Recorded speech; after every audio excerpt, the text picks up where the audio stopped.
Welcome back. Well, the Chan Eagles at the weekend were a little bit spectacular. I mean, when I use the word a little bit because, you know, when it starts, the first one, 1-0 draw, a goalless, and you won by lone goal, and this time around 3-2. I think I love what they decided to do on the final day, you know, of the games, because we didn't expect such fireworks. The fans needed to see something better, something more beautiful and all that. Fine, they've been playing fantastic games and all that, but what good is it when you can, you know, get confirmation results of the results for Sunday 3-2? It looks like a very close game just looking at the results, but if you actually followed the match and if you watched it, the Chan Eagles were quite comfortable, 3-0 up.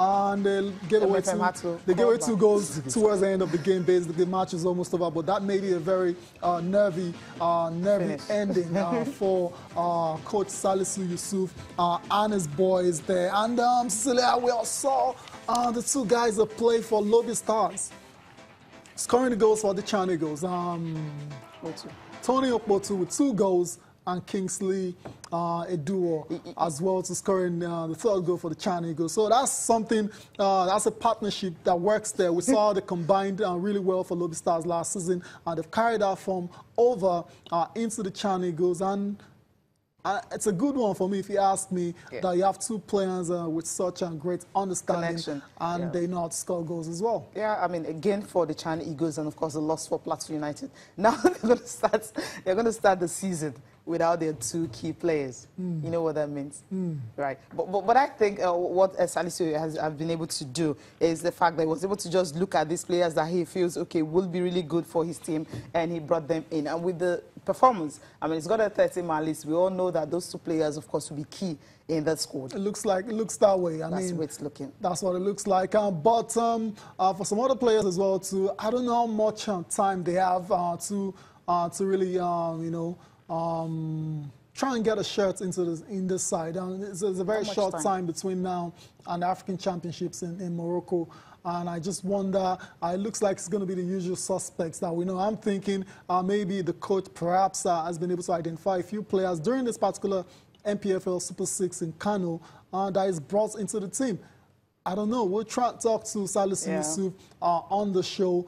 Maybe you can tell us the situation on that one. Because that's his job, and he understands the players better. He's seen them, he's seen other teams play and all. Because the last time, you know, we spoke to him, he talked about the fact that he was going to try as much as possible to look at other clubs that were playing at the Super C and see some players that are really good that they can use to beef up his team. Because when they weren't scoring, he wasn't really happy. When they weren't playing well, he wasn't really happy, because he feels for you to be at your best in the championship, your players have to be scoring, not just the strikers. I mean, the defense, the midfield, everything have to be compact. So he wasn't really satisfied with what he'd got at that time. But after this final game, we know, obviously, he will be a happy man, because it's not so easy, you know, getting to play MFM. We don't understand MFM lost Stephen Ode, but they had a very good replacement. The guy they brought in, the name beats me now, I remember the name, the guy they brought him and be really, really fantastic. Yeah, but I don't think we can start to judge MFM right now, and because I listened to the coach after the final, that was Fidelis Elechikwa, and I was basically lamenting his inability to actually bring in the new signings to make sure they were part of this game. Administrative issues, you know, didn't make that happen. So he still wants to like infuse his new players into the side, and so they can start proper preparations for the 2018 season, as well as for the continent where MFM will be playing in the CAF Champions League. So Cecilia, we're still trying to connect with Salisu Yusuf, and hopefully he can join us on the show and, you know, review the NPFL Super 6. Yeah, definitely. Well, maybe if we can get him today, of course, we still have on Tuesday. He should be able to talk to us and tell us what his plans are, especially after this performance against MFM in the Super Cs. Okay, you guys can talk to us on Twitter and on Facebook. What do you think about Chan Eagles' chances, you know, at the championship next year in Morocco? Will they be able to go all the way? Which players that you feel that you've seen so far will make the final 23-man list? So talk to us on Twitter and on Facebook what you think about that. And also we'll be talking about the Flamingoes today, and that's where we're going to go up next. I mean, against Ethiopians, everyone is saying they were not really impressive and all that. They need to build and everything. what are the things you feel they can really do to ensure that against Cameroon we will get a good game? Because the first leg is going to be in Benin City and the return leg is going to be in Yaoundé. So it's a tight one. Sometimes it's even good for you to play away from home first. No, I mean, sometimes. You understand? 100% of the time. So you play away from home first. So you know that, okay, when I get home,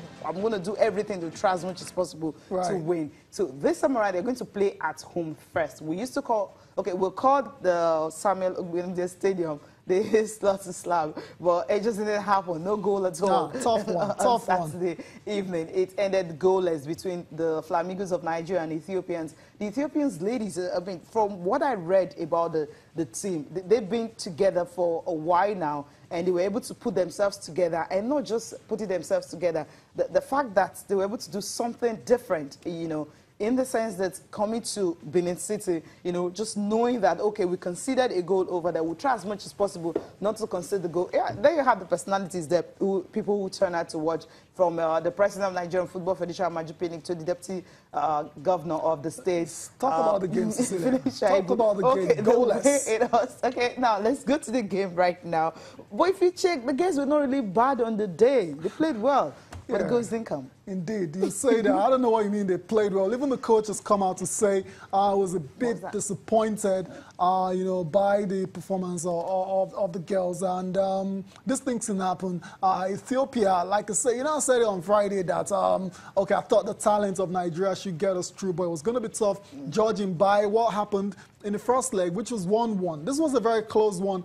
Any goal by the Ethiopians and would have knocked out Nigeria, and that would have been bye-bye to the Under-17 World Cup in Uruguay next year. But as it is right now, they live to fight another day. But that fight, that opponent for the other day is Cameroon, and it's a very high order. Cecilia, you talked about what Cameroon did to Algeria in their own matchup, and it's a bit scary. You have to say, and I'm afraid because I don't know. Well, the Cameroonians have gone to orgies. I mean, beating Algeria 4-0 in the first leg. Okay. And second leg, I mean, you're coming home here, I only know that 7. Why don't you just chill and just relax, That's it. So I was wondering why you. I mean.